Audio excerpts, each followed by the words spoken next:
Expecting Girmay Zahalai to be sworn in a little bit later today, but right now they are celebrating Executive Shannon Braddock, who is kind of serving in that interim.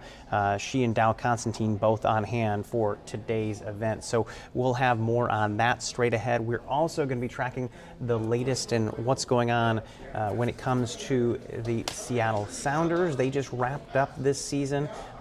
Big year for them, obviously winning the Leagues Cup. A lot of excitement in and around the team, but coming up just short in the MLS Cup playoffs. So what does it mean for the team looking forward? We'll discuss ahead this hour.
Welcome back into the Fox Local Live Desk. Got that live look outside. You know, in the lower elevations, we're seeing that rain. The concern right now, those higher elevations with that snow. If you have the Fox Local Live app, not only can you stream us for free, but you also just got a push alert letting you know that US 2 is closed near Stevens Pass after a crash and snow is starting to pile up in the passes. We do have Fox 13's Lauren Donovan out there, and she just had an interview with WashDOT. We'll have that for you a little bit later in the day, and we'll be checking with meteorologist Alona McCauley in just a little bit. In the meantime, we are still waiting right now for the latest with the swearing in of soon-to-be King County Executive Girmay Zahalai. Shannon Braddock just wrapping up a speech there inside of King County Council chambers. While we wait for her farewell, we are going to jump into some new Sounders coverage that just came into our newsroom. This is an end-of-the-year press conference that just wrapped up moments ago. Brian Schmetzer kicking things off. So just reflecting back on the year, it was for me personally, a very exciting year. Being able to, play in the Club World Cup, uh, that was a massive, massive opportunity for this club. Don't know if I'll be around if we ever get there again, Craig, but it was such a big deal. Precursor to the 2026 World Cup, showing that Seattle can host these types of events. Our fans have always shown up for big games. But 2026, was it a success? That was the first thing I asked myself upon reflection after the loss in Minnesota. And I still come away with similar thoughts about that game, the performance, the year. There was a lot of success there in the year. We played a lot of games, starting with the CCC way back when. I thought everything was a success up until that final moment, because this club always tries to get deeper into the playoffs. And I watched some of the games over the last couple of days. Some interesting games for sure. Good TV, good watching. But it felt a little odd to be sitting on the couch. What does 2026 look like? Craig and I have already started to have a lot of conversations about making the team better, how we're going to do that going forward. I'm excited for preseason. I thought last year again, the staff did a tremendous job. Coaching staff did a great job. I really love the progression that players made. And it's not just the guys that we always talk about like Obed or Jackson or whatever, but it's the development portion of our club. Georgie made good strides this year. Schneider, we got Seba, we've got guys coming up. It's really, really good and exciting to watch these young kids develop into grown men. And then the work environment this year was really tremendous. I have to credit Craig a lot for that. Even on tough games, he's always standing up in the tunnel, making sure he shakes our hand on the way out. Some of the stuff that we do in this building has a lot to do about the culture that both Craig and I think is very important for this club. Because what you hear from me all the time, it's there. I'm out in the press a little bit more than he is, but he and I share a lot of the same values: hard work, commitment, never giving up, smart, being intelligent at your job, common sense, and Pacific Northwest grit. Was wearing his Washington Husky jersey earlier because both the men's and the women's soccer teams have done very well following that, because Maggie Dutra, I'm going to little shout out to her. She's part of the women's team, and that's been a really good story in the media for a lot of different reasons. A real heartwarming story about their success and some of the challenges that they've had to overcome. So happy and distracted because Jeremiah just walked in, but very happy to sit up here and talk about 2025 and the highs and even some of the lows. But really what I want you guys to talk about is the future, because I see a bright future, and I'm happy to, continue working with Craig. Yeah, and I'll simply echo, hands down the most enjoyable year of my career as a general manager, just because of the progression of so many people, not just the players, but the staff.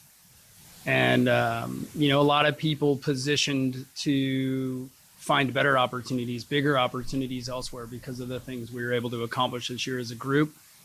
And, for me, that's an important thing. It goes back to all the qualities Brian listed about who we are and what we are as a culture. And part of that is trying to make sure everyone gets to the highest capability that they have as an individual. So, obviously successful year on the field, incredible amount of games played, but incredible amount of success had as well. There's a lot of teams that play a lot of games that don't win nearly as much as we did. And the fireworks in the middle of the year made it a lot of fun. fell a little short at the end of the year in terms of the fireworks we wanted to create, but I guess that's where. All right, so we will jump back in and hear a little bit more about what's going on with the Sounders. Also released today a list of who all is and isn't going to be coming back next season. We learned about some free agents, so these are folks that could be coming back, but also some details on who was declined contract options. We'll get to more of this and some Q&A with the pair in just a little bit, but I want to jump in right now because we do now have King County Council swearing in Germay Zahalai. You can see it's a full house there inside the King County Council. Let's jump in and listen in together. Actually unemployed right now, everybody. That's right. 5 minutes. That's right. Judge Richard Jones, United States District Court, and the executive-elect will meet at the podium to issue the oath of office, both for the short-term moment and then for going forward.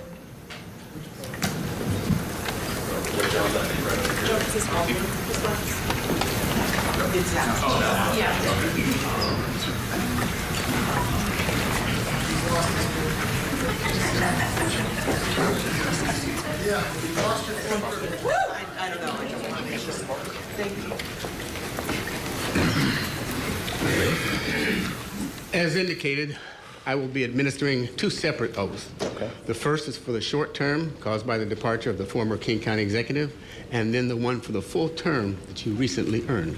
Yes, sir. With that, please raise your right hand.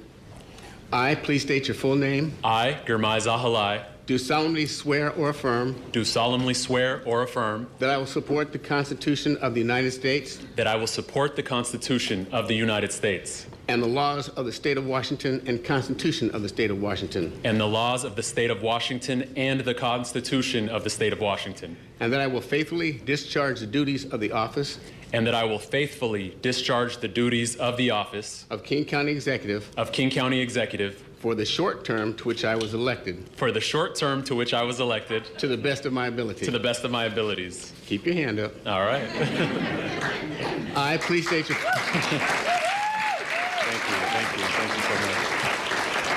I, please state your name again. I, Please state your Germay name Zahalai. again. I, Do Germay solemnly Zahalai. swear or affirm Do solemnly swear or affirm that I will support the Constitution of the United States that I will support the Constitution of the United States and the Constitution and laws of the state of Washington, and the Constitution and laws of the state of Washington, and that I will faithfully discharge the duties of the office and that I will faithfully discharge the duties of the office of King County Executive of King County Executive for the full term for the full term to which I was elected to which I was elected to the best of my ability. to the best of my abilities. Congratulations. Thank you so much. Thank you. Thank you so much. Sign it now or later? Oh yeah, I'll sign it now. Thank you, everybody. Thank you. Thank you all. Thank you so much. Thank you. Right here?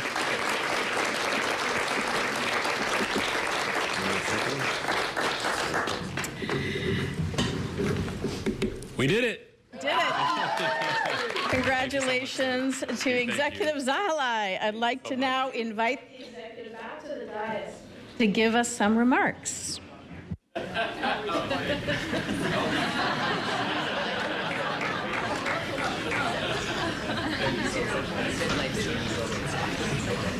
Thank you. Thank you so much, CB. I appreciate you.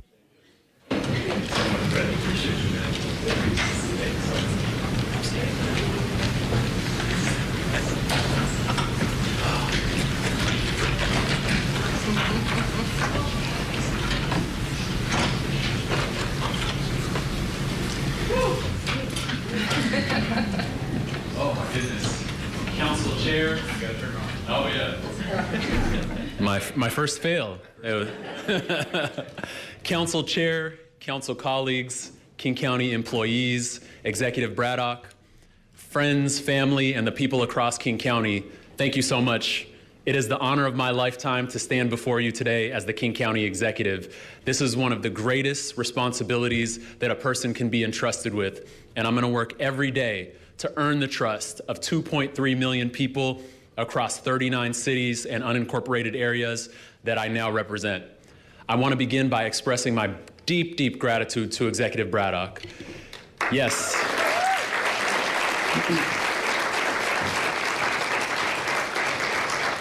By the way, I listened closely to the way you pronounce your name versus how everybody else pronounces it.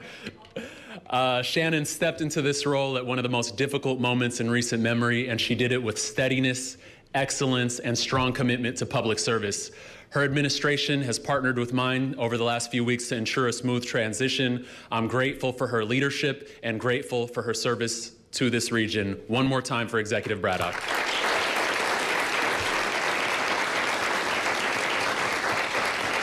I also want to thank former Executive Dow Constantine, who is in the building. Your leadership of over more than 15 years ushered King County into the modern era, and I'm especially grateful for your leadership during the once-in-a-century pandemic that we all faced together. You were a steady hand on the wheel. Thank you so much.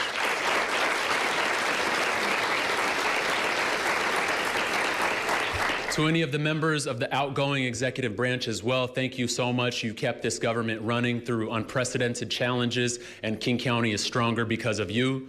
To my friends on the King County Council, serving alongside of you these past 6 years has been a great privilege in my life. When I first walked into these chambers in 2020, none of us could have predicted the things that we all went through together.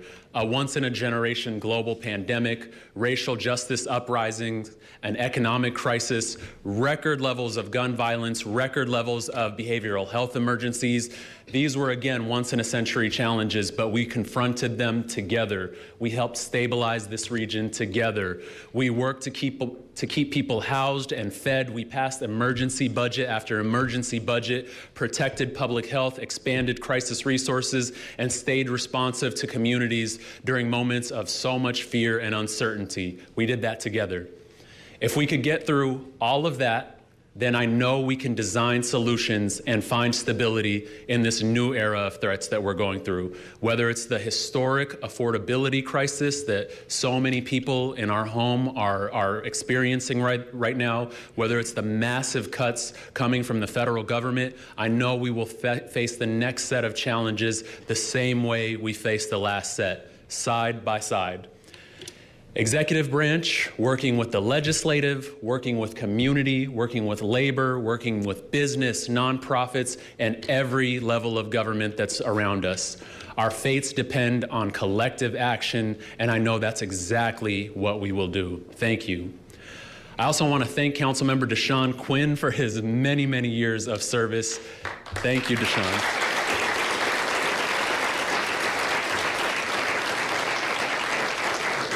You are both a friend and a mentor. I appreciate you, brother. Thank you so much. I want to welcome someone who's going to be joining us very soon, Councilmember Stephanie Fain. Where are you in the building? Thank you, Councilmember. I look forward to working with you for the benefit of South King County and beyond. Thank you so much and welcome. And to the full legislative branch staff, Central Policy, KCTV, the clerk's office, our district staff, branch leadership, and more, our custodial staff that keeps this place clean and moving, thank you so much. Your expertise and your commitment make people's lives better every day.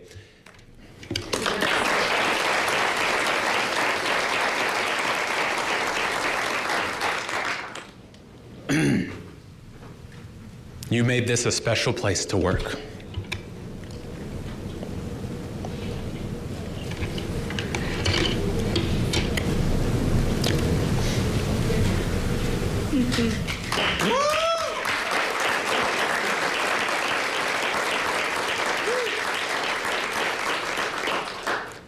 I have the fortune of not saying goodbye. I have the fortune of saying, see you across the street.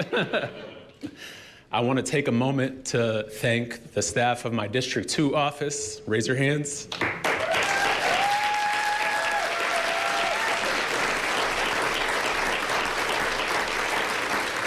Graciela, Rosa, Adrian, Fadila, and of course my Chief of Staff, Rhonda.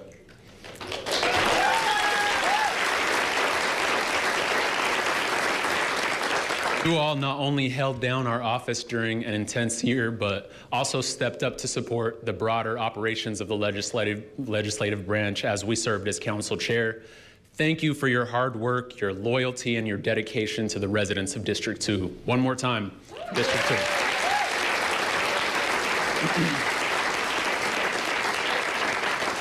I know they're not here right now, but I also want to thank my wife, Joyce, and my baby, Dejazzy. My brother, Sam, is in the building representing my family. Sam, stand up.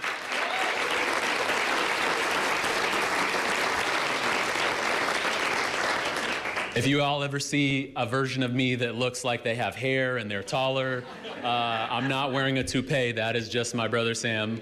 Thank you for coming all the way from New York to join us, brother. I appreciate it.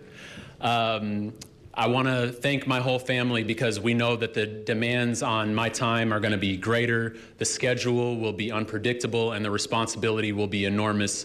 But to my whole family, I'm so grateful for you. I couldn't do this without you, and I'm going to work every single day to make you proud.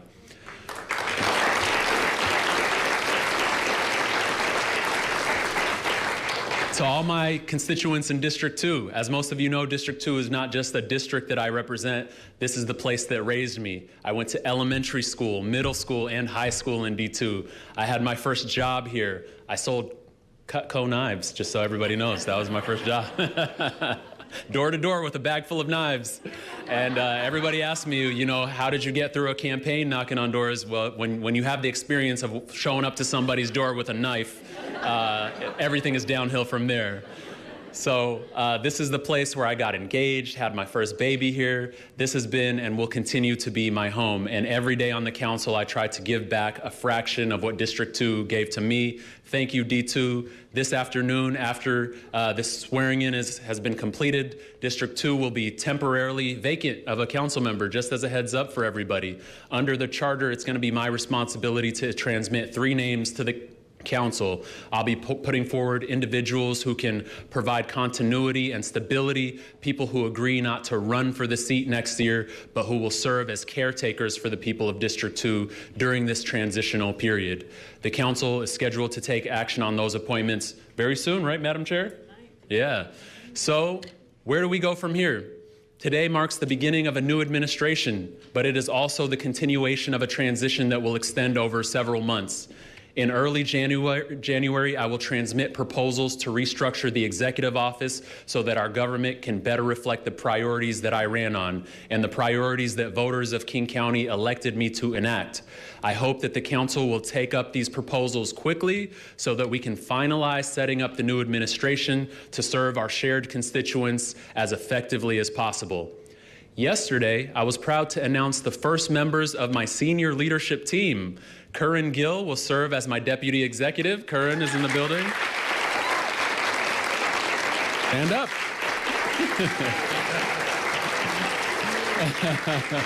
Yeah. And she's not here right now. Some of you might be familiar, but Jasmine Weaver will serve as our chief of staff. Together, they will bring a balance of continuity, new energy, deep experience, innovation, and commitment to public service that will strengthen this government from day one. And tomorrow, I'm launching what I call my Regional Day of Service. I invite anyone hearing me right now to donate to and volunteer at their local food banks as food insecurity is growing in our region. I have a website that I can't remember the name of right now. I believe it's kingcounty.gov something, something, something, something, but I will send that out very soon. So it'll be a map that you can find where your local food bank is that is closest to you. I invite you to donate and volunteer. I will also myself tomorrow be visiting multiple food banks across the region to volunteer and support myself. I want to give a special thank you to Budget Chair Dembowski, the entire budget leadership team, and Executive Braddock for their significant investment in food security in this year's budget. Thank you all so much.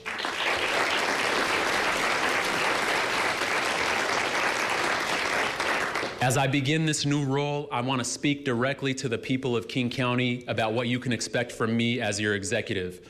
My top priorities, which many of you have heard already, are the 4 Bs for a better future. The 4 Bs for a better future. Number 1, I want us to work together to break the cycle. There's a cycle happening in the streets of our cities where people are going through homelessness, addiction, crime, and incarceration, and it's harming too many people. I want us to have stronger coordination to break that cycle. Number 2, I want us to build for affordability. We will prioritize building the infrastructure needed to meet the demands of our growing population. We believe that more supply will lead to more affordability. That means increasing the supply of housing, childcare, transit, business opportunities by accelerating permitting timelines, investing in public dollars in infrastructure, and coordinating more effectively across the region and across sectors. Number 3, boots on the ground. We will push King County to be a more customer service-oriented government with more of its personnel and efforts outside in high-impact external-facing positions. I want you to see us outside. I want you to see us connecting and solving problems in very tangible ways, doing community cleanups, stocking up food banks like we're going to be doing tomorrow with Boots on the Ground, knocking on doors in low-income communities, activating physical spaces through arts and culture, setting up more customer service centers around the county, and more. I also want us to capture the civic energy of this region through more volunteer opportunities for our constituents. Number 4, the final B, better government. What Executive Constantine and Executive Braddock have called continuous improvement for many years. I want us to deliver government services more effectively, more equitably. I want us to make our government more accountable and more transparent. These are the 4 Bs. Certainly not the full picture. We have a whole universe of other issues to address, but these reflect my top priorities as well as my revised executive department structure, which we will roll out in the coming weeks. Accordingly, my 100-person transition committee is working actively as we speak to produce both short-term and long-term recommendations to enact the 4 areas. As necessary partners in all of my work, I would welcome the ideas and early collaboration of my council colleagues on any and all of these topics. Thank you all again. To the 18,000 public servants who make up King County government, thank you. Thank you for what you do every single day to keep this region strong, from treating wastewater to providing emergency housing, from protecting our public lands, to supporting public health and public safety, from running elections to keeping our buses moving. Your work changes lives every single day, often in ways that people will never know. I'm excited to work with you, and I want to hear directly from you what kind of leader you want me to be, and I want to hear you to hear from me what kind of leader I intend to be. I will visit every single department in this government to introduce myself, to listen, to learn, and to ask for your concrete recommendations on how we can improve services, make a better impact on the ground, and make King County the best place to work. I believe in serving with integrity, being transparent, measuring success by real outcomes, building relationships, talking to everyone, centering the people most impacted by our decisions, and always remembering that government exists to improve people's lives.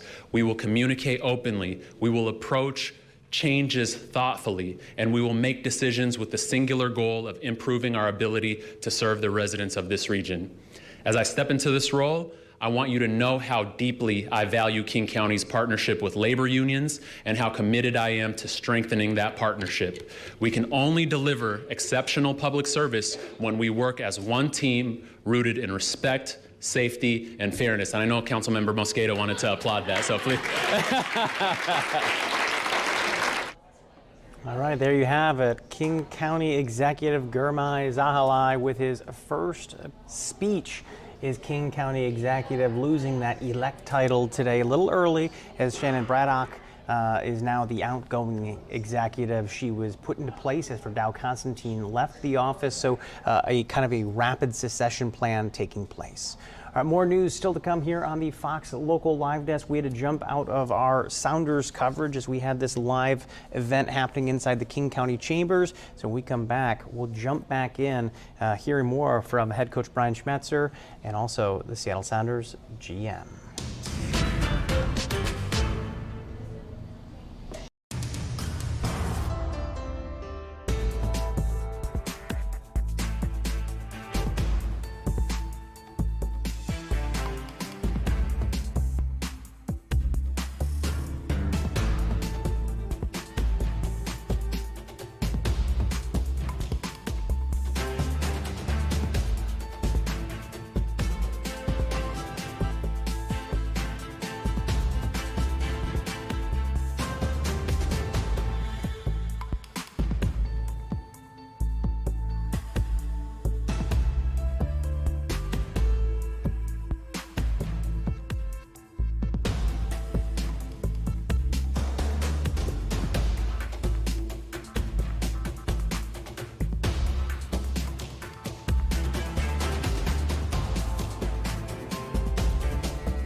All right, so you got a live look outside right now at Puget Sound, but I do want to give you guys another view from Capitol Hill. Yes, we are seeing that rain. We'll be checking with meteorologist Alona McCauley in just a few moments here, but do want to get you guys caught up on what's going on with US 2. If you haven't seen this, some of our viewers got a push via the Fox Local app letting you know about the closure near Stevens Pass on US 2. Both directions near milepost 72 east of the summit of Stevens Pass due to a crash. We're hearing from the district PIO from Washington State Patrol that this is what they refer to as a critical incident. But look at the snowfall we're already seeing up there. I've got 3 different views from WashDOT cameras giving you a good indication of what this looks like right now. And I'll also pop up some details coming in from Washington State Patrol here on your screen. They write a 2-car head-on crash Westbound State Route 2 near Nordic Center. Troopers en route expect westbound delays. Updates to follow. And they also have a picture that we got in just a short time ago as well. I know graphically you can't tell a whole lot here, but look at that. Multiple cars involved in this one. Off to the left-hand side, it looks like a larger vehicle, like a semi-truck, but you can't tell if it's been damaged or not. But front and center there, you see that silver pickup truck with a lot of damage. You see an SUV to the right-hand side with front end damage, and then off in the distance, you see that hood buckled on that silver-colored SUV. So a lot going on up there. This is that time of year where we see this. And by the way, we do expect this to be a very busy travel season. Tomorrow is actually going to be the busiest day of Thanksgiving, according to WashDOT. We heard that earlier today as Fox 13's Lauren Donovan spoke with them, and we will be checking in a little bit later in the day to get the full details from her on that. In the meantime, I did have a chance to talk a little bit about the Sounders earlier in the day, but we jumped out of that for that live coverage with Germay Zahalai being sworn in as your new King County executive. So jumping back in now with the Seattle Sounders, both the head coach and GM taking questions for their end of season press conference. Let's jump back in. To 2026, how far off is the roster as it sits right now from where you'd like it to be, say, 3 months from now? Well, I like the roster as it sits now. I mean, look, we've lost some pieces. You know, that's natural. But the thing that I like about this, and maybe I'm talking about myself, is stability. You know, because I don't get too high, too low. You know, there's teams around the league that do it differently. They change 10, 12 players out every year. That's not the way we do things. I think the influential players that we brought this year, Jesus, Paul, you know, when Paul went down, Ryan Kent, and again, you know, backfilling with the guys that we produce. You know, the rosters was good for us this year, and we hope it's going to be a good roster for us next year as well. I mean, yeah, look, it's just like a high school. You have a graduating class every year, right? So there's always a new set of players that are going to come in. Doesn't matter how we do it. You go over it every year. You never have the same team year to year ever. So, you know, we'll look to add some. We're still letting some of the water still has to settle in terms of a few decisions being made. But coming into next year, I think we have a really good team, you know, and kind of goes back to what Brian and I always talk about when we really get to the nuts and bolts about adding a player. It usually comes down to, is this player going to touch the field for us? And if they're not, you know, why are we adding a player? So it's a fun challenge to have. There's a lot of teams that aren't in the position we're in terms of players coming back. So good position, but obviously teams are never good enough in sports, are they? Right? Even when you win, you talk about getting better. So. All right, we'll go to Tim next. Craig, can you sort of characterize where things stand with Stefan and Paul specifically right now? And do you anticipate having either one of them back on this roster next year? They're both free agents. So this is a new thing, relatively new in MLS. It's free agency, right? So they're both free agents. So the second half of that question that's mutual. Neither I nor they could answer that single-handedly, right? But there's healthy conversations between. And there's been plenty of conversations. You know, I meet with players all the time. I've spent hours with both those guys. Brian spends every day with those guys. So we've had a lot of good conversation, but obviously there's no resolution to speak to yet. All right, we'll go back to Maz and then over to Nico Moreno. Yep, we'll make our way down. Craig, when you, and Brian as well, when you all look at the roster where you're at now, and you're not in the MLS championship, in your evaluation, what's missing? And not specifically in terms of a name, but what do you think is missing? It's a tricky question. And one of the reasons it's tricky is because we've got a great big trophy that we won in the middle of the year with this group. And so this group that we had this year, which obviously, as I mentioned, won't be the exact same next year, but this group is capable of winning any game. And I think over the course of the 3 games from the opposite versus side, so he's Minnesota, got to go. arguably, we deserved a few more goals. We probably could have made a few less mistakes and been playing yesterday. Who knows what happens in that case? We're asking a different question. So in terms of a specific piece, I'm not sure there's one that would unlock it, because the truth is this is the exact group of players that won a big trophy. So I think we have a lot of quality. And like I said, the challenge is always going to be not when we're talking about a depth piece center back or a depth piece midfielder or something like that, but adding players that truly impact this group. Danny Mazowski coming off a career year that is frankly, puts him in numerically elite numbers that Jordan Morris visited the year before in terms of scoring as a striker. Osaze de Rosario's contributions up top. I think we had 20, trying to think between those 3, I'm not sure how many goals, but you're looking, that position produced well over 20 goals this year for us. So, when we look by position and break it down by person, that's when we start to look at how it complements each other.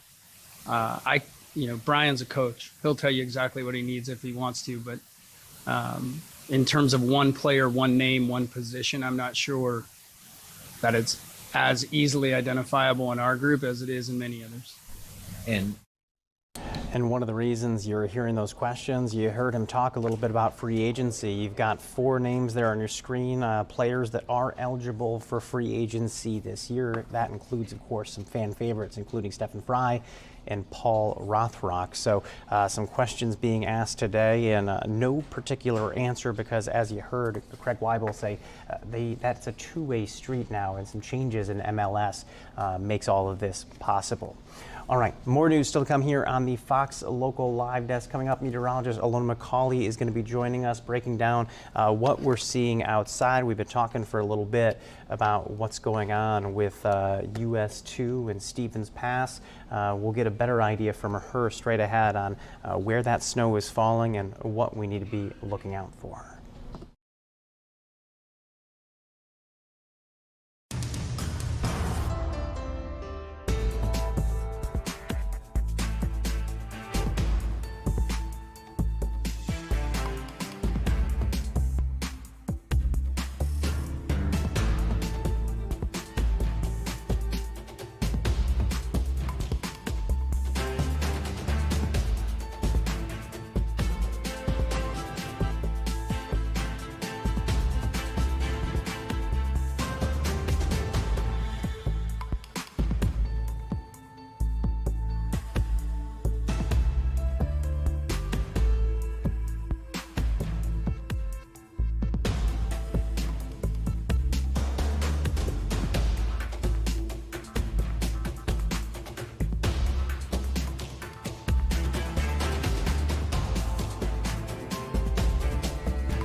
Well, hi there, everyone, from the Fox Local Live Desk. I'm meteorologist Ilona McCauley. Hope you're having a great Tuesday so far. As expected, it has been a fairly messy and dicey day for travel leading up to the Thanksgiving holiday. We're going to talk right now about the passes because that's really where we're feeling the brunt of this difficult travel. Let's go right now. I'm going to show you the 3 different cameras at each of those. This is what it looks like right now. You can see we've got the pass camera there from Stevens Pass, Snoqualmie Pass, White Pass. So traction tires are now required over Stevens Pass. We have certainly seen the heaviest snowfall up in areas of Stevens Pass for the better part of the morning and into the afternoon hours right now. Moderate snowfall coming down currently at Snoqualmie Pass. Traction tires are advised both there and over White Pass. We do, of course, have some snow on the area roadways there as well at White Pass. So I want to give you the latest information about what is happening currently up at Stevens Pass. So, of course, we did hear earlier today that westbound was closed near the Nordic Center. So the latest update that we are now getting from WashDOT is that they're going to be alternating the traffic. So in order to try to keep it moving a little bit in both directions, they're going to allow westbound traffic to move for a little while, stop the westbound, start to let the eastbound traffic move. So they're going to be alternating it back and forth. So expect to see some pretty hefty delays trying to get through the area past there. Of course, this is all going to be very close to the Nordic Center at the site of that crash. So we'll keep you up to date. Of course, we know that a lot of folks are going to be hitting the road here today as well as into much of tomorrow as they try to get home for the holidays. I can tell you that the trickiest travel, really the worst time to be trying to do this right now is going to be currently for the rest of this afternoon through Wednesday morning. Conditions will start to ease over the passes as we get into Wednesday afternoon and through the evening. So if you can put it off a little bit, probably best to do that. We still have that winter weather advisory until 4 o'clock in the morning on Wednesday up and down the entire Cascade Range. So this does really include much of the central passes and a little bit off to the south as well that you can see there. We're going to be talking anywhere from about 3 to 10 inches of snow possible with the system, as well as the potential for some of that to change over to some freezing rain late tonight and early Wednesday morning. So this is a look at what we're expecting to see for Tuesday, Wednesday, Thursday. You can see those snow levels will start to rise. We are looking for quite a bit of warmer air to push in here, and that is what is going to allow that brief change over to the freezing rain for late tonight, early Wednesday morning, and then finally push those snow levels up to around 5,000 feet. So at that point in time, everything should change over to regular old, good old-fashioned rain for the remainder of Wednesday as well as Thursday. Okay, here is a look at that snow level forecast. So as we mentioned, it is going to start to rise. It will be up over 4,000 feet by the time we get into Wednesday afternoon, really about midday. And then it's going to kind of hover around that point for the rest of the holiday weekend into early next week. Now, we're really going to dry things out as we get into Friday, Saturday, Sunday. So we're looking good for the travel back. If you're trying to get back over the passes to be in place here, get back to work and school on Monday, we should be much better than what we're looking at today. Now, here in the lowlands, it has been wet. We're going to be dealing with some soggy conditions for the remainder of the afternoon now into the evening as we take a live look over the Seattle-Tacoma International Airport. 43 degrees right now with light winds out of the east. Rainfall amounts have been generally light since midnight. They will continue to pick up here in the next few hours. So we've seen anywhere from a few 1/100ths of an inch up to about 2/10 of an inch of rainfall. The Doppler radar shows a pretty good swath of moisture there, really stretching from Bellingham all the way south into parts of Olympia, Centralia, Kelso. In fact, if you're traveling even as far south as into parts of Portland, you're going to be driving through rain the entire way. And there is more to come. You can see we got a good bit of moisture still off the coastline. And then zooming out a little bit farther, you can see really that batch of moisture stretching way out into the subtropical Pacific area. So that's why we're watching for that warmer batch of air to move in and then push those snow levels up as we get into later on Wednesday and through much of Thanksgiving. So timing this out, if you're trying to get out the door and hit the road for the holidays, as we mentioned, best to maybe wait. If you can put it off just a bit longer, I would recommend maybe a better time to leave would be later in the day on Wednesday. We're going to continue to see wet conditions through the evening. We get a little bit of a break, as we mentioned, for early Wednesday morning. So this is not a bad time to hit the road. We'll be watching for that window, and then we start to see some rainfall moving in from the south. Again, by this point in time, the snow level should be relatively high. We're talking about 5,000 feet, so over some of those area passes where we're not having to deal with some of that tricky travel like what we're looking at today. We will see some increasing chances for snow on the east side of the Cascades, though, by the time we get into late Wednesday, early Thursday, Thanksgiving Day. Here's a look at the forecasted highs for tomorrow. 50 degrees in Seattle, so mild by comparison to the last couple of days. 42 Yakima and 40 degrees in Spokane. We're going to be in the upper 40s to right around 50 degrees in some of our coastal regions. So there is a lot going on outside. I'm going to continue to monitor the radar, continue to monitor the roads as well. We'll have another weather update coming up for you in about an hour right here, streaming on the Fox Local Live app. So stay tuned. We'll bring you the latest information.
All right, welcome back in, everybody. The Fox Local Live Desk. Do want to get you guys caught up on everything that's coming into our newsroom.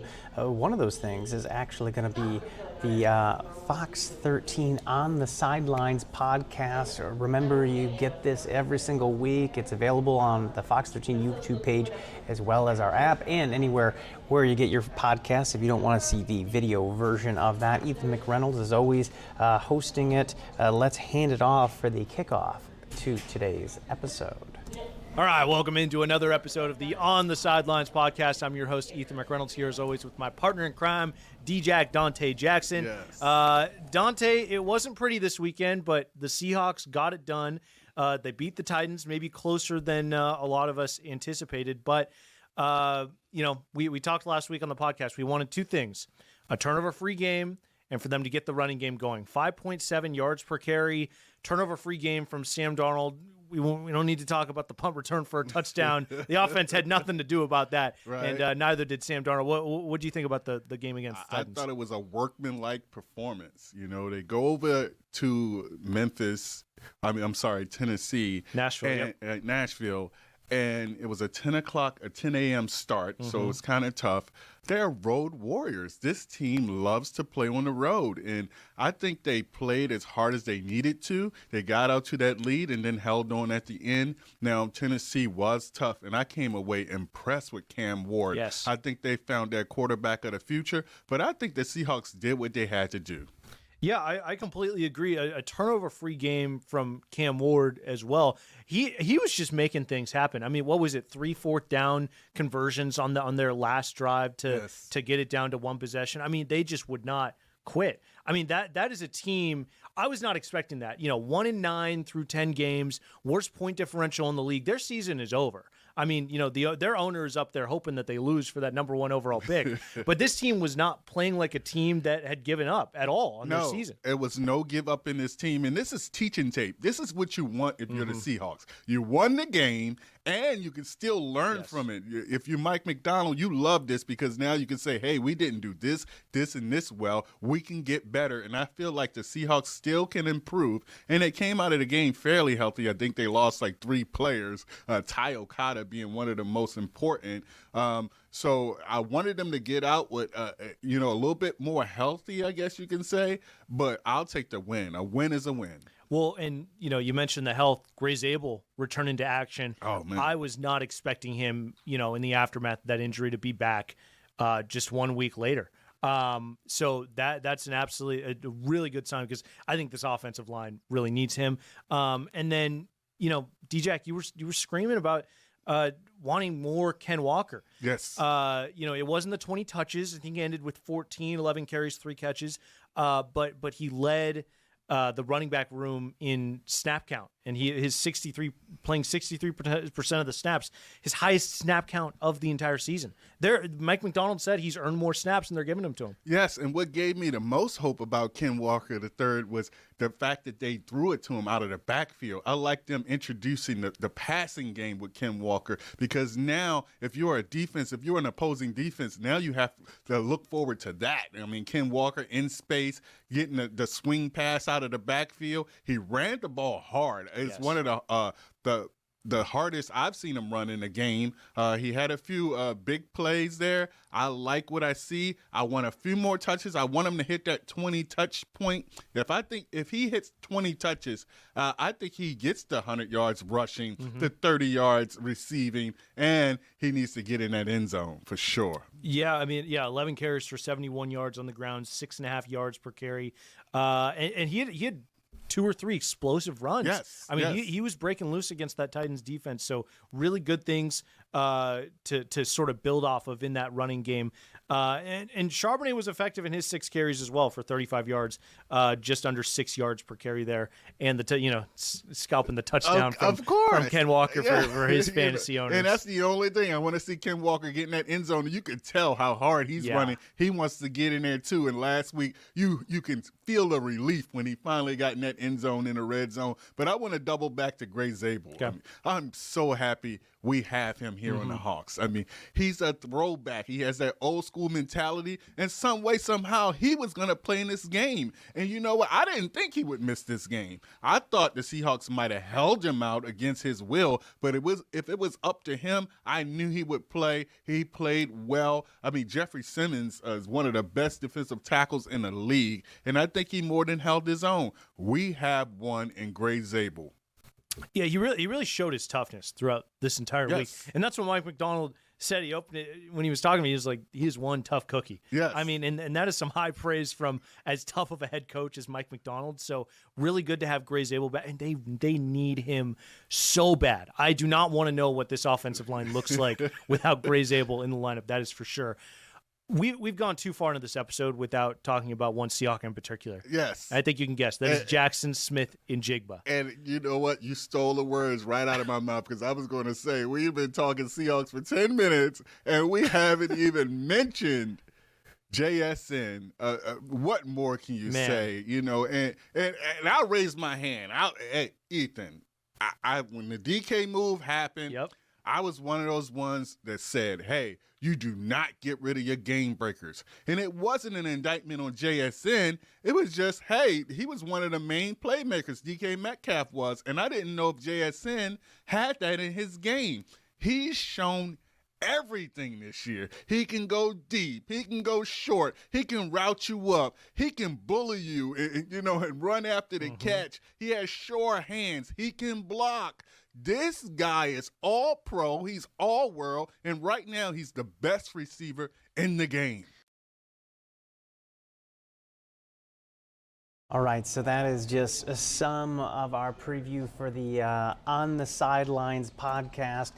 You can, of course, catch that anytime that you want on your own schedule on the Fox 13 Seattle YouTube page. You can also check it out on the Fox Local app or anywhere that you get your podcasts. Still to come here on the Fox Local Live Desk, we're going to be checking in live with Kaylee Schuyler. That's coming up after a short commercial break. We'll be talking a little bit about what to expect with travel season out there.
Welcome back into the Fox Local Live Desk. Once again, Matthew Smith joining you here.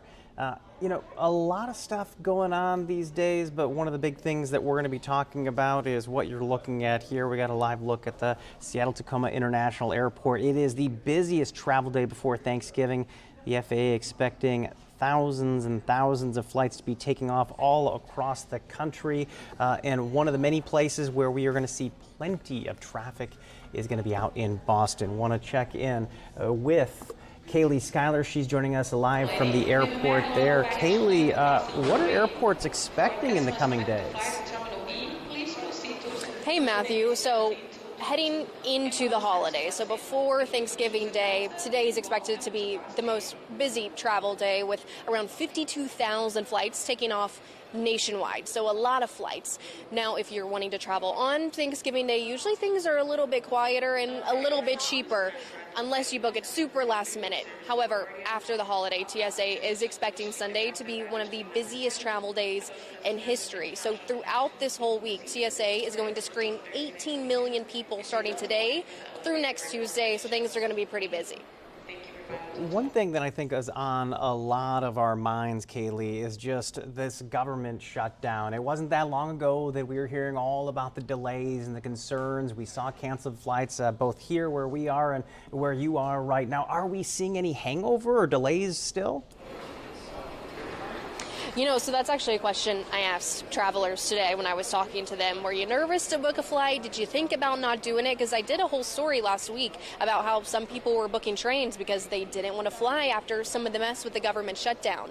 A lot of people today said they weren't as nervous. They wanted to go ahead with their flight. Some people didn't have the option to, drive or take a train. But some people said they were nervous. Others said, it was going to be, it was going to be. We just try to book an early flight and hope for the best. Now, when we're talking about delays, right now nationwide, there are more than 3,500 delays today and around 85 cancellations, and those have been slowly creeping up throughout the evening, and we're going to be seeing some severe weather across the country throughout the evening, so we're going to hope for the best, but some people might be facing some severe weather and delays.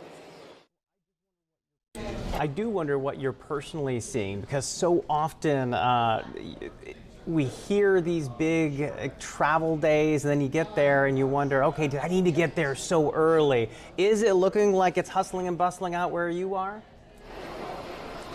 Matthew, I have been so shocked today. When I got here early afternoon, I felt like I was walking into a library. You could hear a pin drop, and then I'm starting my live shots, and I feel like I need to whisper, like I literally am in a library. So it's actually been shocking today. I will say things have started to pick up here within the last 30 minutes. So I'm wondering if a lot of people booked their flights after work today and then are headed on their holiday. That's kind of what it appears to be happening right now here in Boston. Also curious, just aside from the scaries of everything that we've had with the flights and the concerns from the shutdown, are you hearing anything exciting as we talk about holiday travel? Anything exciting? I mean, a lot of people are excited that yesterday, Transportation Secretary Sean Duffy says that, he can't control the weather, he can't control the airplanes, but he says travelers shouldn't experience extreme delays when it comes to staffing issues. He says that we are still understaffed when it comes to air traffic controllers, but we are back to pre-government shutdown levels. So that is terrific news there and something for everyone to be thankful for. Right, that is the time of year that we're in. We are thankful. We're thankful for checking in with you, Kaylee. Appreciate it as always. All right, we're going to give you guys a live look once again at Seattle-Tacoma International Airport, where we will be tracking the latest. If we see any major issues out that way, we, of course, will flag you right here on the Fox Local Live Desk. Right now, though, the big concern seems to be the roads. As we told you a little bit earlier, US 2, Stevens Pass, they're alternating traffic in two different directions. So that is a development there. It's better than it was, but as we talk a little bit about what's going on at Seattle-Tacoma International Airport, or as we're looking at it, we should also talk a little bit about the Olympic pipeline. If you've been tracking these stories with us the last couple of days, we do have that leak that is still taking place up in Snohomish County. The latest update on that, BP says that they've got the testing done yesterday. They seem to think that the 16-inch segment of the pipeline is working. So they've done basically what they're referring to as a partial restart. That is the good news. The 20-inch section appears to be the portion that is leaking. So all of this, of course, affecting the airport because that is how they get jet fuel in that area. But with the news of that partial restart plus the larger airports there, trying to figure out what they're doing in terms of flights. We're hearing there's not going to be any concerns, at least today, with having to stop or add stops to refuel these larger jets for these long-haul flights. We had done some reporting about how some people were making stops or adding scheduled stops in for some of those longer flights because they just needed to make sure they could get fuel. That doesn't seem to be a concern anymore, according to Delta, who told us earlier this morning that would no longer be an issue. Meanwhile, do want to note here, we did get a statement coming in from Senator Cantwell's office. You may remember she was the one that demanded answers by Monday from BP about this spill. We have reached out to Senator Cantwell's office multiple times. We have yet to get any information about whether or not they met that deadline, but she did release a statement saying in part, quote, "Late last night, BP found the leak. At the location of the leak, there were 2 pipelines, one carrying gasoline, one carrying jet fuel. They confirmed the leak was on the gasoline pipeline, allowing them to restart jet fuel. It will take a couple of days to replenish fuel reserves at the airport, but early indications suggest that travel will not be impacted. That is why we need strong pipeline safety oversight and better leak detection technology." She continues, "I want to thank everyone who has been working diligently to respond to the spill and find the leak. I also want to acknowledge all the truck drivers who have stepped up to bring jet fuel to SeaTac so families could be together over the holiday. BP has a responsibility to operate this pipeline through our community safely, and I will be monitoring the investigation into the cause of the leak and the corrective actions taken to prevent future leaks closely." Now, if you guys weren't aware, this is a pipeline that has a history. We told you guys around this time yesterday about how we had just gotten details about a large fine, $3.8 million against BP. This wasn't tied to this pipeline leak, but one that took place in 2023 in Skagit County. That was when over 21,000 gallons leaked in Conway, Washington. Right now, you see there, it says that the leak caused the shutdown of the pipeline. We still have that partial shutdown, but you heard from that comment from Senator Cantwell's office that will only be affecting gasoline, not jet fuel. So good news for those who are going to be flying out of Seattle-Tacoma International Airport, or even down in Portland, where they kind of mirrored Governor Ferguson's emergency proclamation. They announced one in the last 24 hours there as well. So the good news for flights, but will this have impacts on gas prices moving forward? We'll have to wait and see. All right, much more to come here throughout the day on the Fox Local Live Desk. But right now, what I want to do is hand you off to the Fox 13 Seattle news feed. These are stories that our reporters have been working on in and around the Pacific Northwest. In fact, first up, we'll check in with Fox 13's Lauren Donovan, her latest reporting on that pipeline before they did that partial restart.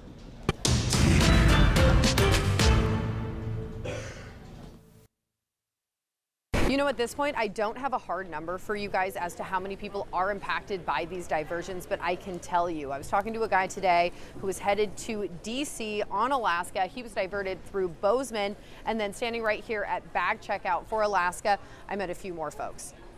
Today is different. We were hoping to have a straight flight to Orlando to see our daughters and grandkids, and but now we have to stop in Pasco to fuel up the plane so we can get to Orlando. Federal Way mom Jeanette Huckins and her daughter Allie saw their plans derailed. And that means Miles here is impacted too. It's just his first time flying, so I'm a bit worried about the extended stay. I was worried about the length of travel already. It was already going to be about 12 hours, so it might be a bit more now. It's an inconvenience, but Jeanette tells me she thinks Alaska has communicated well. They sent me a text just this morning saying that we were stopping at PCS, and I didn't know where that was, so I looked it up and it said Pasco, and I knew about the pipeline, so I thought, okay. And we know from Chatter Online, they're not alone. Go on Reddit and you'll find travelers asking weird flight diversion. Any info? One user shared a flight bound for Fort Myers was diverted to Pasco too. Aviation expert Scott Hamilton says if you end up like these passengers, it's better you refuel at a smaller airport like Pasco than a big hub like Denver or Chicago O'Hare. So you land at Billings or Pasco, man, you're at the terminal in a hurry, you're filled up in a hurry, and you can taxi out quickly and be on your way quickly. That's why I hope that the airlines would avoid these hub airports like the plague. Meantime, east of Everett, crews are scrambling to get things back in order. According to BP, the Olympic pipeline remains shut down. 200 feet of it have been excavated. They're promising crews are working around the clock to fix it, but at this point, they have yet to find the source of the leak. What the governor has done is he's created an emergency order to allow truckers to drive longer on the highway to bring in by tank truck as much fuel as they can. I'm just so glad we're leaving on Monday. I would feel bad if it affected anybody. I'm hoping they get it figured out. You've heard the governor's response, but federal lawmakers, they're taking action too. Check this out. Senator Maria Cantwell is calling on BP for accountability. In a statement, she said this: the fact that a blueberry farmer, not BP, first identified the spill and that it is still not known for certain which of the two pipelines is leaking raises significant concerns about the capabilities of the Olympic Pipeline's leak detection systems and the adequacy of your inspection and maintenance programs. Reporting at SeaTac, Lauren Donovan, Fox 13 News.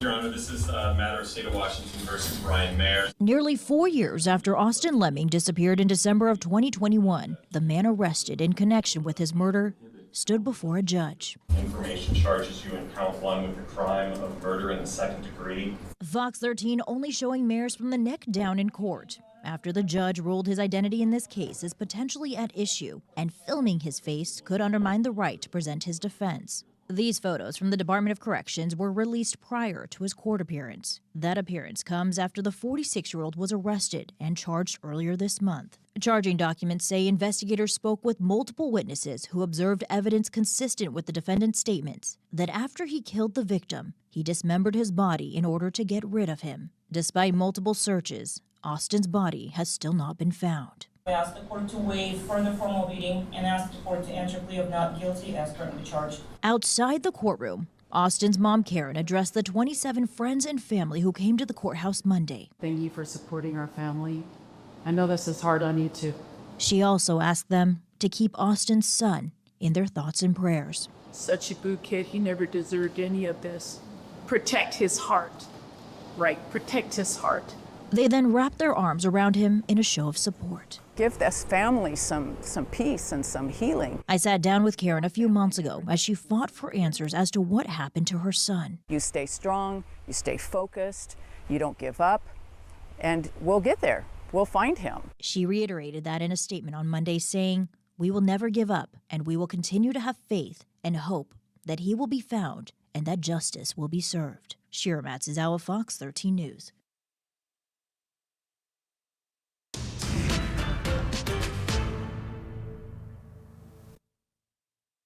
The last 2.5 years have been a little bit of a blur. Erin Rubin owns Mode Music, a business that sits in the path of the future West Seattle Link light rail project. She's been pushing for more funding to be able to move the business after learning that it would have to be demolished to make way for the rail line.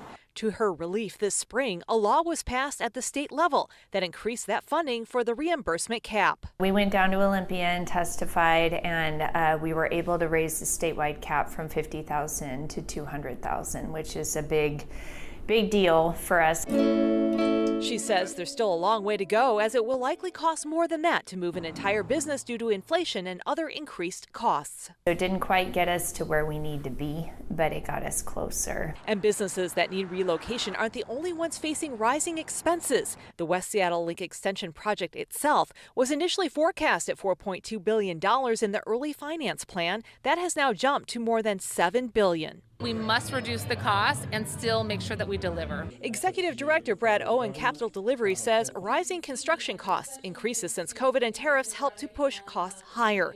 He says potential savings could come from eliminating 1/3 mile of temporary tracks available for use during construction periods, using modular construction for some aspects of the project, a simplified, less costly bridge design, and eliminating Avalon Station, which will save on acquisition of properties and construction costs. Overall on the project, we really don't see much of a ridership drop with eliminating the Avalon Station. Reporting for the Fox Local Live Desk, I'm Jennifer Dowling.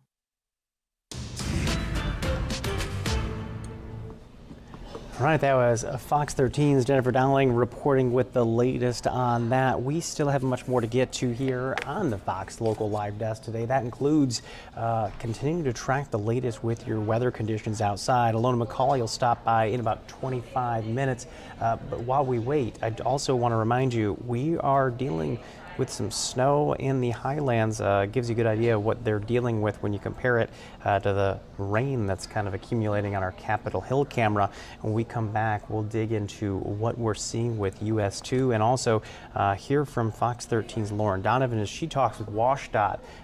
We talked a little bit about what's going on at the airport. Now we'll hear what's going on with our roads.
All right, welcome back into the Fox Local Live Desk. I am Matthew Smith, joining you once again here inside the Fox 13 Seattle Newsroom. One thing that I do want to do for you is get you kind of caught up with what's going on up at Stevens Pass. Our producer Austin just pulled in some of the latest tweets coming in from WashDOT. Let's pop those up on your screen. WashDOT East tweeting out, US2 is closed due to crash at milepost 72 east of the summit of Stevens Pass. There is no detour and no estimated time to reopen. Please be patient. Now, we had heard that they were at least keeping eastbound open. They would try to alternate, but bottom line, this head-on crash, as you see here from the District 6 BIO, causing the concerns. They also sent us a photograph online that gives you a good idea of what they're dealing with up there. You see the snow accumulating on the ground, that silver pickup truck looking like it's got damage to both the passenger side and some items just kind of scattered off to the side of that. But you see in the further off distance, two SUVs, one with a crumpled front end, the other with what looks like a buckled front end of its vehicle. So that gives you an idea, head-on crash. And, you know, I've been trying to get some details on this. We've only seen this one photograph, but off to the left, it almost looks like there's a big rig there. It's hard to tell if it was involved or if it just parked after the crash. Fox 13's Lauren Donovan has actually been up in the passes today. I know she was driving Snoqualmie at one point. We will have some new reporting from her coming up in the 4 o'clock hour, but want to jump in right now as WashDOT has been talking with her about not only the concern with snow in the higher elevations, but also just how busy travel is going to be in the coming days. Let's listen into that interview together. We are expecting thousands of people to hit the road or travel along our waterways and trains this upcoming Thanksgiving holiday, especially for folks maybe venturing across the Cascade Mountains to Grandma's house. So we're just encouraging folks to plan ahead. We have produced holiday travel charts that give travelers the best and worst times to head out the door for major interstates like US2, I-90, and Interstate 5 in two separate locations. So hopefully that can be helpful for folks in determining when the best times for them to travel are, and just expecting it's going to be busy wherever folks may be headed this week. Okay, so how is it looking? Is today the worst of the worst? Because that's what they're saying at the airport. So we are actually tracking that tomorrow, Wednesday, November 26th, between about 10 a.m. and 4 p.m. is going to be some of our heaviest travel periods on state highways here in Washington. So those are things like I-90 over Snoqualmie Pass, US 2 Stevens Pass, and other major east-west passes that would include US 12 White Pass, right? So those are some things that we're tracking. It's going to be pretty busy on Wednesday, and then we tend to see things maybe calm down a little bit on Thanksgiving Day, but then really pick back up again Sunday as folks may be headed westbound, back towards the general Puget Sound area. And so just expect heavy congestion if you can go early or late. There's going to be a lot of folks out on our highways and waterways this holiday. So when you say go early or late, what are we talking about? What is the sweet spot that you would advise folks? Does it vary based on the pass you're traveling on as well? So when WashDOT would give the recommendation to go early or late, that would look like going, early in the morning. Think like when it's still dark outside. If you could hit the road, around 6 or 7 in the morning up until about 9 a.m., that is going to be your sweet spot. Or if you're traveling later at night. Now, of course, our crews are watching the weather. We know that there's forecasts of, snow in our Cascade Mountain passes. And so during the early morning or evening hours, you may see our crews likely working around the clock, helping treat highways of snow and ice. So we just ask that you give them room to work safely. They're going to be out treating the roadways and helping you get to where you need to go this holiday. Great. And what do we anticipate in terms of, I guess, rough traffic volumes? Stevens versus Snoqualmie is one expected to be more congested than the other.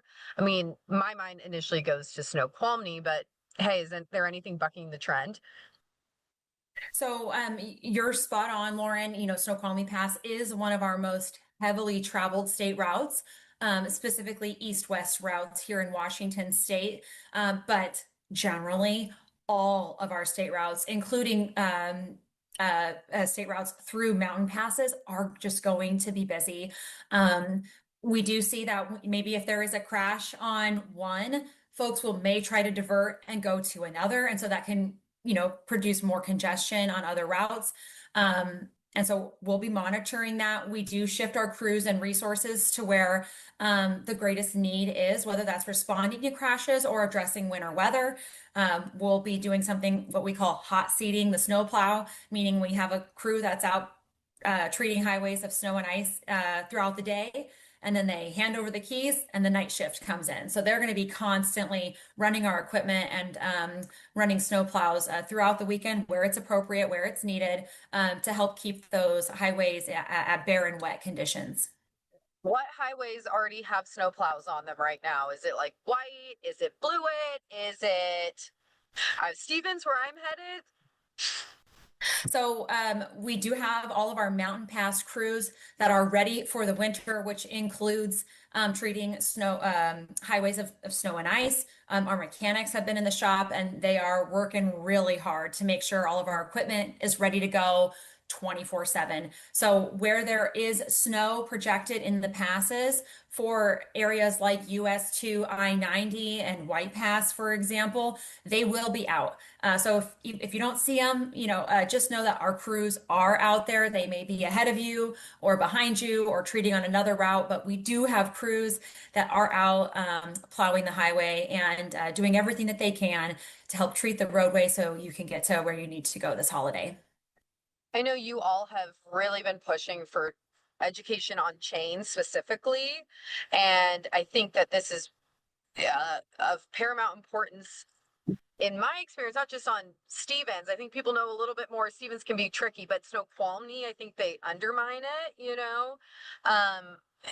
You can check me if you don't think that's true, but in terms of like how many accidents we saw last year because people didn't chain up or backup caused by that, maybe use some illustrations of past anecdotes that people should heed as warnings moving forward into this holiday travel weekend, because the snow's back. People probably aren't used to it for the first time too. Ski resorts aren't open yet. Yeah, you're spot on. When the first snow falls, we tend to see folks that maybe have not practiced putting on tire chains at home. So I always recommend to people, practice putting them on maybe in your driveway in a safe, secure location rather than in the middle of a winter storm along the shoulder of I-90. You can check things like your tread depth on your tires, have things like an emergency go kit in your vehicle, and please, when tire chains are required, please make sure you're following those chain up requirements. Enforcement is handled by the Washington State Patrol, and they'll be out handling enforcement for our state highways over the holiday weekend. But some things that drivers can do are making sure you're slowing down on snow and ice, increase your following distance. We know that weather conditions can change rapidly here in Washington. Just within an hour of travel, it could look totally different depending on where you're headed this holiday. And just a plug, if I can, it really does only take one poor decision by one person to close a mountain pass for everyone. So following those chain up requirements, never driving under the influence or distracted. Those are some things that you can do really every day to help contribute to keeping our passes and our state highways open for everyone. All right, so that is the latest coming in from WashDOT. Obviously, a lot of conversation there about what we can do in terms of keeping our roads safe. One more thing that I want to get in before we hand you off to another commercial break here on the Fox Local Live Desk. I do want to get you guys a new statement coming in from Governor Ferguson's office. It's a long one, but we'll read through it together. Ferguson writes, quote, "Great news today. The pipeline that supplies fuel to SeaTac Airport is back online. There are 2 lines in the Olympic pipeline, one that delivers fuel to SeaTac and another that carries other types of fuel. BP, the pipeline owner, has identified a leak in the second line and confirmed there is no leak in the line that supplies SeaTac. Both lines have been shut off as a precaution. The second line remains offline while BP repairs the leak. We are closely coordinating on the repair and subsequent environmental cleanup, as well as monitoring the impact on gas prices. So far, we have not seen a significant change in those gas prices. So obviously more news still to track here with that pipeline. Again, if you haven't been paying attention, this is what it looked like just 2 days ago up in Snohomish County when our crew flew a drone over it. Gives you a good idea of how much that cleanup is going to take. But we still have not heard from either the Department of Ecology or BP just how much fuel or oil or gas has spilled up in that area. More news still to come here on the Fox Local Live Desk. We will continue to track headlines as they enter our newsroom. For now, we're going to take a short commercial break, and on the other side, we'll jump back into the Fox 13 Seattle news feed stories our reporters have been working on here in and around Puget Sound.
sitting at his dining table, typing away at the keyboard. You would have never known Dr. Muhammad Ahmed was having a conversation with his dad, who passed away more than a decade ago. It's a simulation of my father. He died 12 years ago in 2013. All right, so not his actual dad.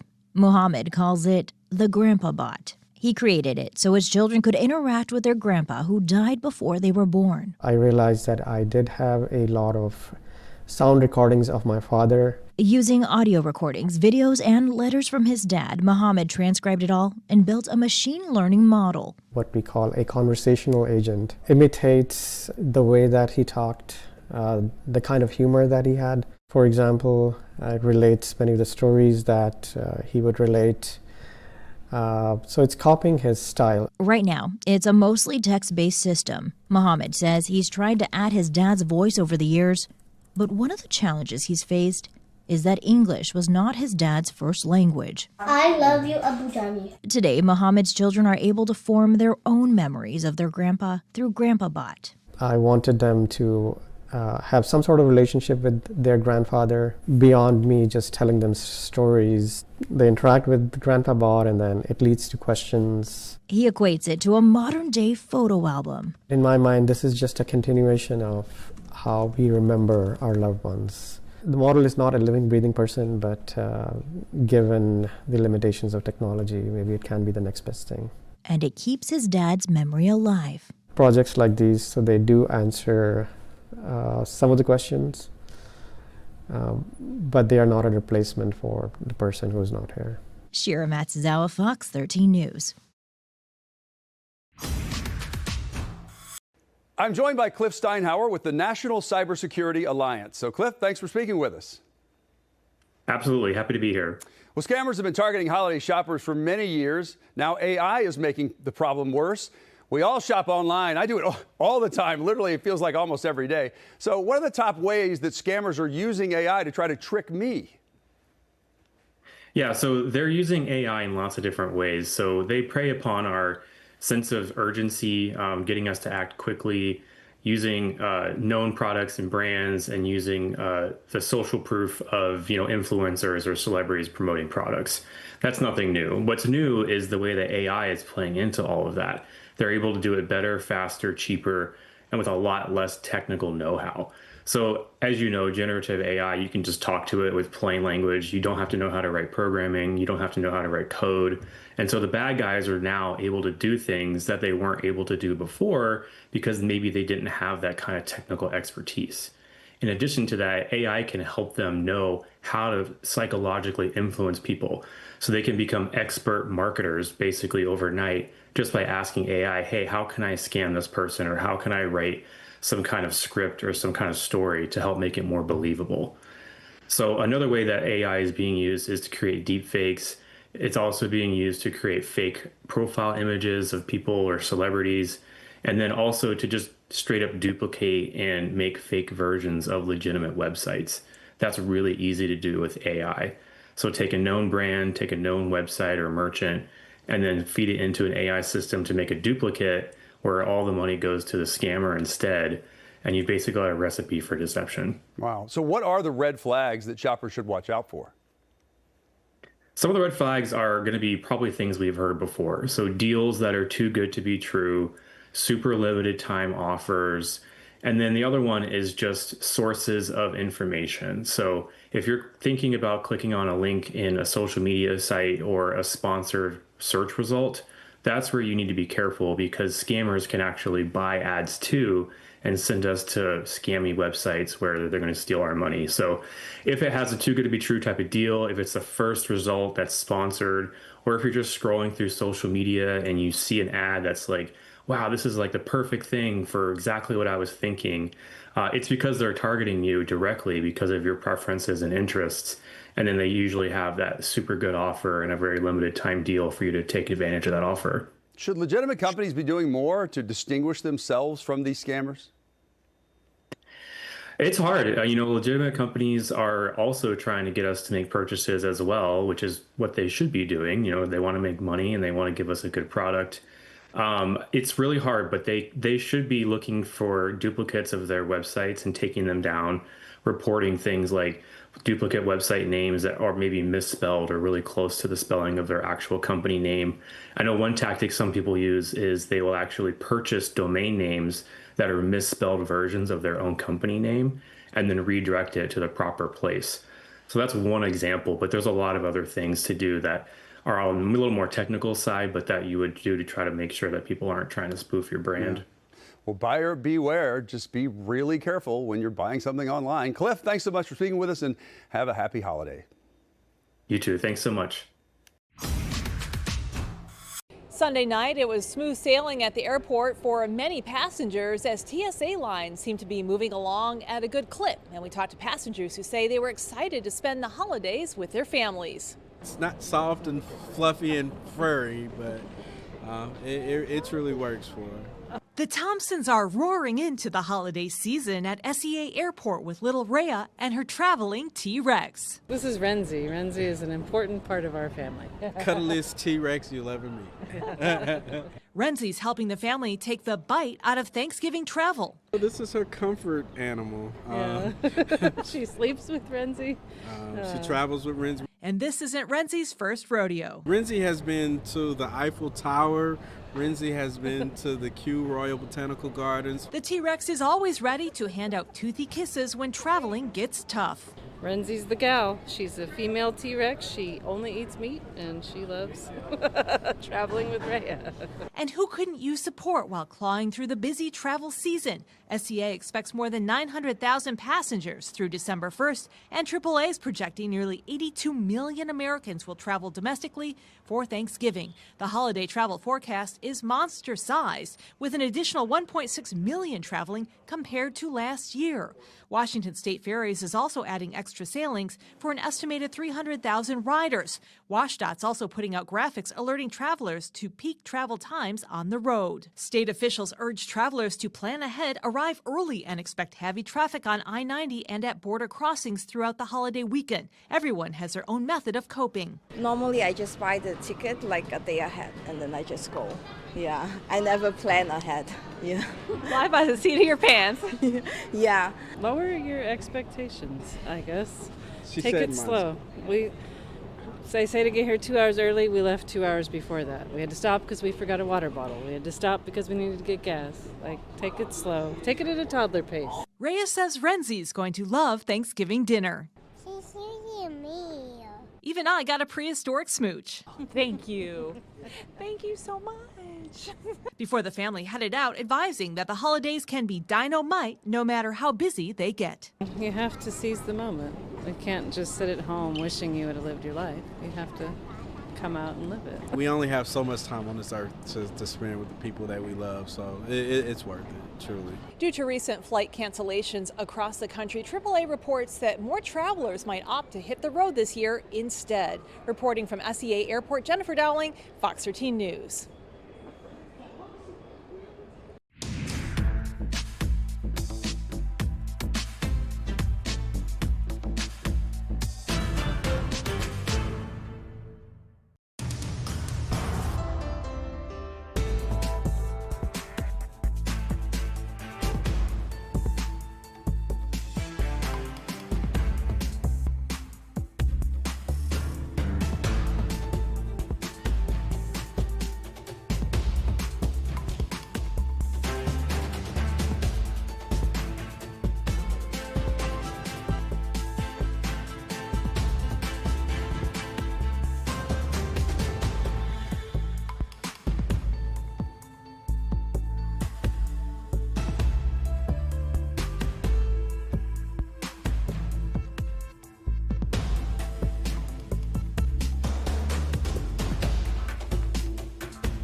She's a daughter of Bill Gates, but she's not gatekeeping her ideas for the future in the tech world. Phoebe Gates wants you to think less about her last name and more about the brand new app she's co-founded called Fia. It finds some of the best prices in fashion from over 40,000 sites. We caught up with Phoebe and the app's co-founder at the TechCrunch Disrupt 2025 conference in California. Their laser-sharp focus is narrowed in on their female-founded business. At a tech conference considered to be a gateway of sorts, the Gates name, yes, that Gates, synonymous with tech in Seattle, is getting a Gen Z rebrand. You look amazing. Backstage, the Seattle freeze was nowhere to be felt. Instead, Seattle area native Phoebe Gates and Sophia Kiani are helping thaw the perspective on female friends turned tech co-founders. I said you guys pair so well together. You guys are like just bounce off each other. Where does that energy come from? From living in a box together when we were roommates at Stanford. You could call it a perfect fit. They share a love for fashion, global activism, and advocacy. Phoebe interning with partners in health in Rwanda, working on healthcare initiatives for the developing country. Sophia, an Iranian-American who became the youngest United Nations advisor in U.S. history. Still, they believe it was a random pairing. That random pairing led to a class project, a blossoming friendship, a mutual commitment to sustainability in fashion, and the discovery of Fia, an AI shopping agent named after the pair. It also came with the cast of doubt. When we were at Stanford and we first told people, when we were roommates together and everyone's like, oh great, you guys are best friends, that's fine and dandy. But when we flipped to this, we're gonna actually start a business together, I had multiple professors pull me aside and say, oh, you shouldn't do that. Like, it'll immediately, blow up in flames because you two both are, extroverted people, you both are alphas.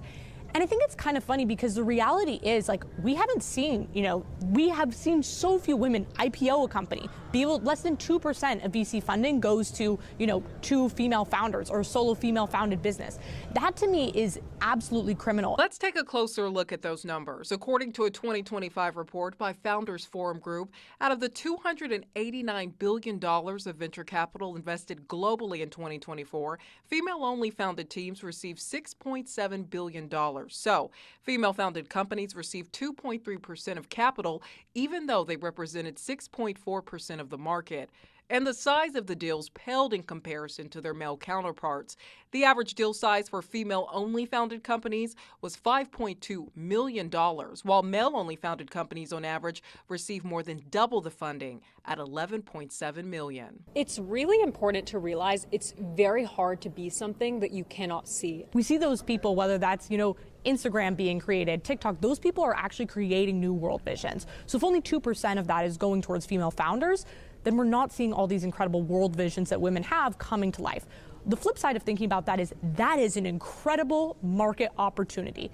Think about how many different pain points there are in the female consumer journey. And that's part of how Fia was born. Essentially, as you're shopping, it helps you understand, should you buy the item that you're looking at, or does a better option exist? They say the idea is to shop trending styles and deals across more than 40,000 sites. It uses artificial intelligence to compare the resale value of an item, track shoppers' purchase history, and then it makes recommendations based on the customer's shopping patterns. That's where we move towards discovery, where we'll be able to have a digital closet for our users in the app. Since launching in April of 2025, the app has garnered more than 700,000 users. This after $8 million was raised in a seed round of funding led by venture capital firm Kleiner Perkins.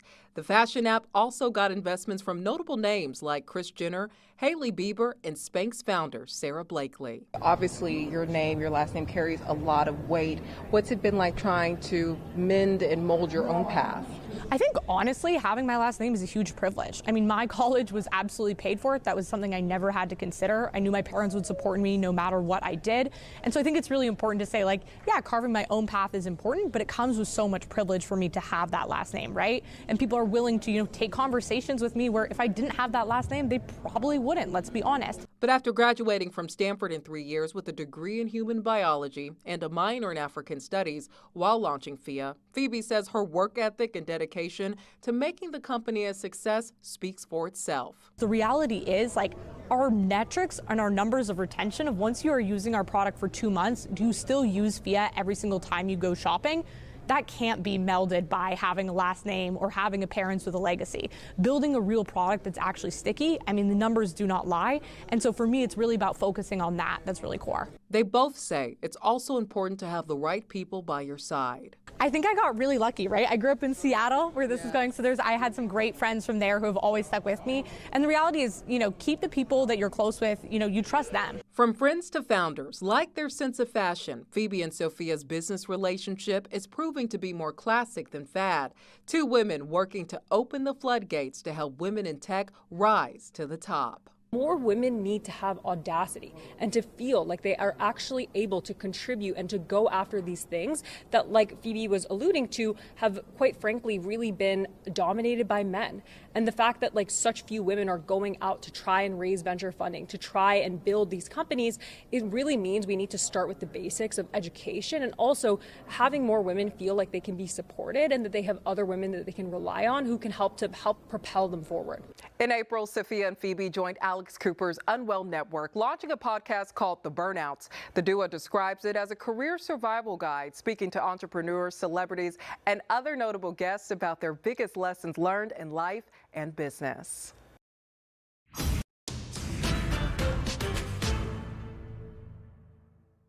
From the Fox Local Live Desk, I'm meteorologist Ilona McCauley. We are closely monitoring our area roadways, especially the mountain passes. As we know, for a short period of time today, we were getting some reports that Stevens Pass was closed. We are getting some additional information now and taking a look at some of the cameras up there. So let's go right now and take a quick look and see the latest conditions. So this is a live look at all three of the area passes. So for a long period of time, shortly after this accident was reported close to the Nordic Center up there at Stevens Pass, we were not seeing any tire tracks or any type of movement across the pass as of just really within the last, I would say, 10 minutes ago or so. Starting to see a little bit of some tire track indentations on the roadway, which may indicate that we are starting to see some movement up there.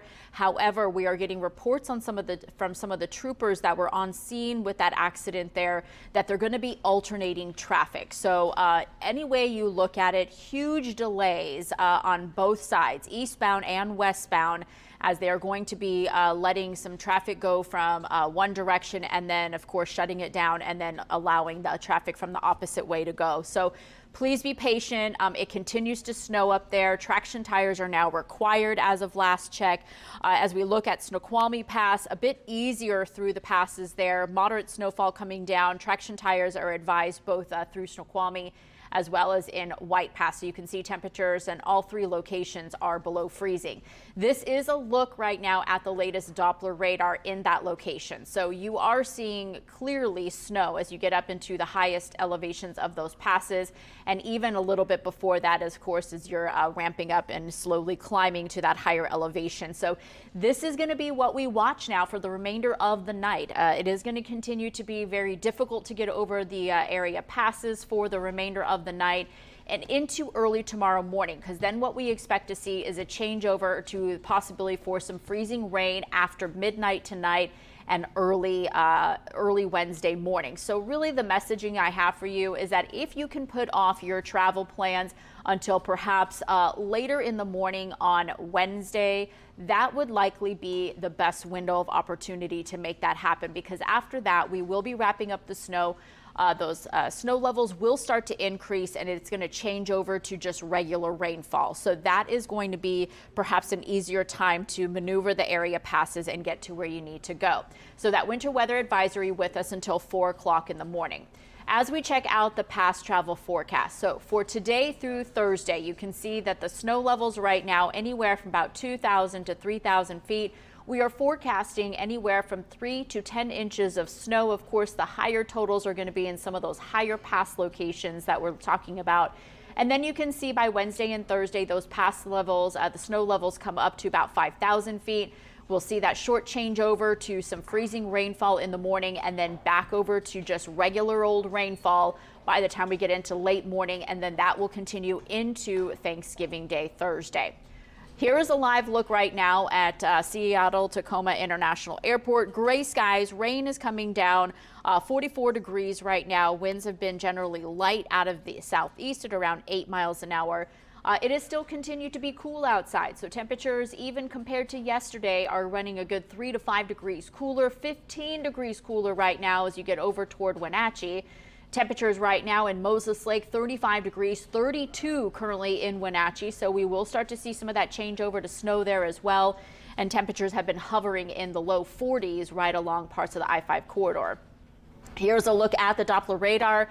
So while we are dealing with some snow up in those higher elevations, it is just all regular rainfall, but plenty of it here. Pretty large shield of rainfall stretching all the way from Bellingham down through the I-5 corridor, through Seattle, through Olympia, through Centralia, Kelso. In fact, as far south as even into Portland if you are traveling that direction for the holiday. Plenty more moisture to come. We're going to continue to watch some of that rainfall moving on shore through the overnight hours, and you can really see that stretch, that plume of moisture stretching all the way back out into the Pacific, tapping into some of that subtropical moisture. So we will keep it rather mild here for the next couple of days after today, and that is also why we're watching for those snow levels to come up. We're going to be dealing with some of that warmer air. So let's time this out. This is a look at 3:30 this afternoon. If you are going to be making that commute home, it is going to be pretty soggy.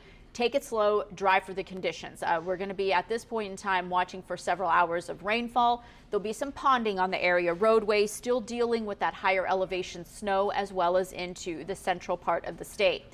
And then as we move ahead through the overnight hours, we talked about the fact that we're going to get a bit of a break. So by about 7 o'clock in the morning, we get a dry window there. A lot of that freezing rainfall threat will have wrapped up by then, and we're dealing with cloudy skies. And then throughout the rest of the day on Wednesday, we'll start to see the next round of moisture increasing toward the evening and late night hours with another batch of some rainfall. This will lead to some snow in the highest of the peaks. So again, we talked about that snow level around 5,000 feet. So we'll be watching for the snow potential above that. So for tomorrow, we're going to be watching for temperatures a bit warmer than it has been for the last couple of days. Pretty mild, low 50s area wide, foothills, 54 degrees, even the mountains looking considerably better with highs near 40 tomorrow. 7-day forecast as we gear up and get much closer to the Thanksgiving holiday. Rain showers will be possible. Still looking for highs near 50, and then a nice dry weekend ahead. Saturday, Sunday, both looking beautiful. Great looking day for the Seahawks game on Sunday. Mainly dry for Monday as we get back to work and school, and some slight rainfall chances ramping up again for early Tuesday. All right, lots going on as we talked about for the travel conditions. We will continue to keep a very close eye on it. Our own Lauren Donovan is up at Stevens Pass right now, so we'll get a report from her firsthand what it's looking like up there. Claire Anderson will have the latest on the forecast as well, coming up starting at 4 o'clock on Fox 13 and, of course, streaming right here on the Fox Local Live app. For now, we'll take a short break and we'll be back with more of the day's headlines.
All right, welcome back into the Fox Local Live Desk. As always, Matthew Smith here joining you now. I want to get you guys caught up on a story.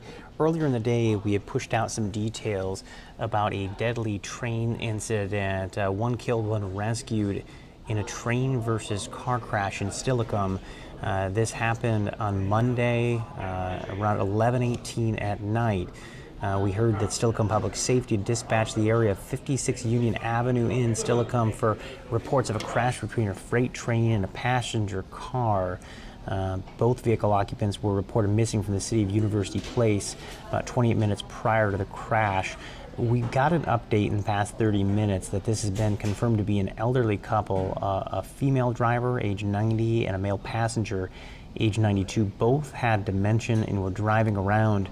According to the Pierce County Sheriff's Office, the adult son had reported them missing to University Place Police Department, and when they were being reported missing, that is around the exact same time that the car versus train accident took place. So pretty tragic story that we're just kind of getting some new details about here.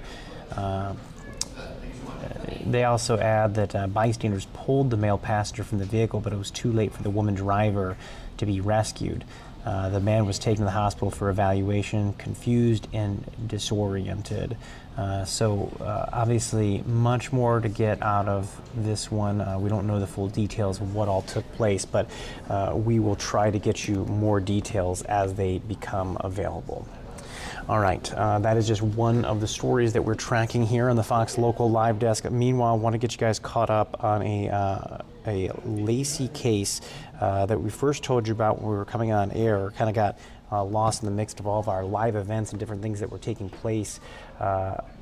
Basically here we have an update on the suspects accused of killing 2 teen boys in Lacey earlier this month.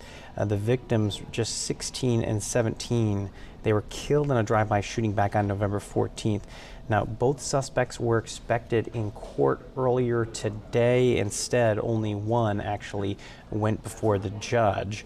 That would be Traquan Wilson Mason. He's accused of pulling the trigger. He pleaded not guilty today. Our crew was inside the courtroom. Let's listen in to his arraignment. All right. So, court is calling docket number 7, State of Washington versus Traquan Wilson Mason, cause number 25-1-1484-34. Mr. Wilson Mason, you're here for your arraignment hearing today. At this hearing, the court hears from your attorney with your initial plea to charges and then sets dates in your case. During this hearing, if you need to have a private conversation with Attorney O'Connor about what's happening in the hearing, Attorney O'Connor can mute the jail booth so that you can have a confidential conversation. And I'll ask Attorney O'Connor that you let me know if that needs to happen. Are you prepared to proceed with arraignment on behalf of your client? Good morning again, Your Honor. We are. I received a copy of the state's information. I'll waive a formal reading of the charges. So let me stop you for a second. The court reviewed a first amended information. Is that the information you're responding to?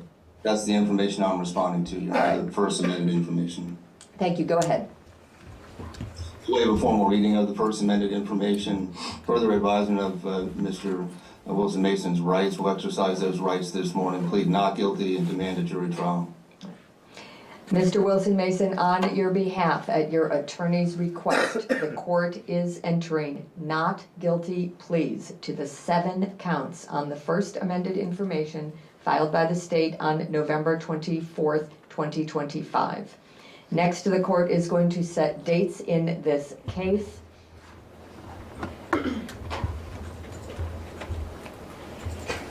The state has proposed dates on the 60-day in-custody trial track as follows. Omnibus hearing, December 17th at 9 a.m. Trial confirmation, January 8th, 2026 at 9 a.m. Trial beginning January 20th at 9 a.m. Attorney O'Connor, do those dates work for defense? They do, Your Honor. Thank you. All right. Mr. Wilson Mason, I'm going to sign an order here in the courtroom that sets those dates. It's going to go over to the jail room behind you electronically for your review and signature. Is there anything else on this matter today from the state? No, thank you. Anything else from defense? Thank you, Your Honor. All right, then, Mr. Wilson Mason, that completes your hearing for today. You are. All right, so no details on bond set there, but of course we'll try to get some more details on that for you. In the meantime, the person accused of being behind the wheel, the getaway driver, if you will, that would be Jaden Hawk Jones. He was inside the courtroom, or inside that Zoom screen that you just saw Wilson Mason in front of, but his lawyer was not able to be in court today, so everything for him was pushed till tomorrow. So we will have an update on what happens with him tomorrow here on the Fox Local Live Desk. In the meantime, we're going to squeeze in a short commercial break before we come on back and get you guys prepared for Seattle News Tonight as we continue here on the Fox Local Live Desk.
All right, welcome back into the Fox Local Live Desk one last time. Matthew Smith joining you here as always. Throughout the day, we've been bringing you chunks of the Seattle Sounders press conference as they wrapped up their end of season. Want to check in as they kind of chat a little bit about Pedro de la Vega, one of the big free agent acquisitions or signings for the MLS club. We'll kick it off to Craig Weibel responding to a question from Ethan McReynolds here at Fox 13. You want that one first or me? Mine won't be as insightful as Brian's because Brian and the staff work with him every day. What I know is we signed the right guy, right character, right talent. I've rarely seen a player, everybody talks about unfortunate and this and that. I've rarely seen a player sustain, actually I've never seen a player sustain the injury he had this year. I've been around the game a long time, personally never seen it, but in terms of fitting in terms of character, in terms of quality, he's all of those things and more when he's healthy and ready. I'm writing notes because look, you're talking about Pedro as a player. It's incomplete because of the injuries that he's had. He was going like this. The Puskás, the goal of the year. You saw his individual talent, his technical ability in tight spaces. The joy that he has when he's playing, you see all of that. It's infectious. But him as a human being, and we talk a lot about that, when it comes to signing players, you can do it different. Obviously, everybody has different ways, but we feel strongly that getting good people into the building and then developing them as soccer players or individuals is a pretty good way of doing business. And Pedro fits that character. I mean, from the minute he came in, this building, very respectful, always shook your hands, look you in the eye, would always have nice things to say. He's had to overcome a lot, and he still has a positive outlook in the weight room, in the training room, was encouraging his teammates throughout the playoff run. Even when he and Paul were competing for the same spot. All right, so that is just a little bit of what they had to say about De La Vega there as they wrapped up their end of season press conference today. More details on that in Washington Sports Wrap later on tonight, which of course, just like you watch us here on the Fox Local app, you can get the latest episodes each and every day there as well. We're going to hand you off to Seattle News tonight. Next, this is where I like to remind you, if you're watching us on Fox 13 Plus, now is the time to switch over to Fox 13 for latest news, weather, and sports with Sabir Rayford, David Rose, and Hannah Kim. If you're watching us for free on the Fox Local app, fox13seattle.com, or any of our other ways you can catch us, stay right here. We'll hand you off after the commercial break.